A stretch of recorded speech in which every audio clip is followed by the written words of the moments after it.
প্রভুদের মুখের থেকে আমরা মুখ নিঃসৃত যতটুকু শুনি ততটুকুই আমরা প্রচার করব। ঘরে ঘরে আমাদের এই প্রচার তুলে নিয়ে আসতে হবে, তবেই কিন্তু আমাদের সনাতন ধর্মকে আমরা টিকিয়ে রাখতে পারবো। না হলে কিন্তু একটা ভয়াবহ অবস্থার সৃষ্টি হয়েছে। আমাদের সনাতন ধর্মের প্রতি কিন্তু বিরাট আঘাত আসছে, যেটা আমরা কিন্তু আমাদের ক্ষেত্র থেকে জানতে পারছি না, বুঝতে পারছি না। কিন্তু আমরা বিভিন্ন জায়গায় বিভিন্ন সংঘ আমরা করে থাকি, বিভিন্ন জায়গায় আমরা নিয়ে থাকি। আমাদের দেখুন লক্ষ্যকণ্ঠে গীতাপাঠ নিয়েও কিন্তু আমাদের এটা করতে দেওয়া হচ্ছে না। ভীষণ সমস্যার মধ্যে দিয়েও আমরা এই কর্মে এগিয়ে যাচ্ছি।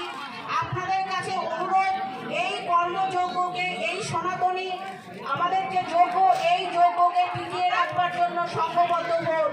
এখনো বলছি, মায়েদের কাছে বলছি, নিজের ঘরের মধ্যে থেকে সনাতন ধর্মকে তোমার পানি পিনা চেষ্টা করুন।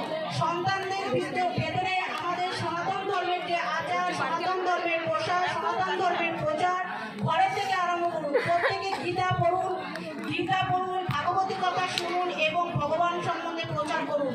প্রচারটাই কিন্তু একমাত্র অস্ত্র। আপনারা বুঝতেই পারছেন, আমাদের প্রচুর হিন্দু যারা আমাদের ধর্ম মানুষদের, যাদের ধর্ম সম্বন্ধে কোনো অভিজ্ঞতা নেই, কোনো জ্ঞান নেই, কিছু জানে না, তাদের কিন্তু খ্রিস্টান মুসলিম করে নেওয়া হচ্ছে। তাহলে পরে আমাদের সন্তান সংখ্যাও কম।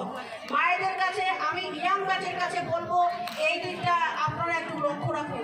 সনাতন ধর্ম টিকাতে আমরা প্রত্যেকেই সংঘবদ্ধ হই, প্রত্যেকেই সংঘবদ্ধ হওয়া একান্ত প্রয়োজন।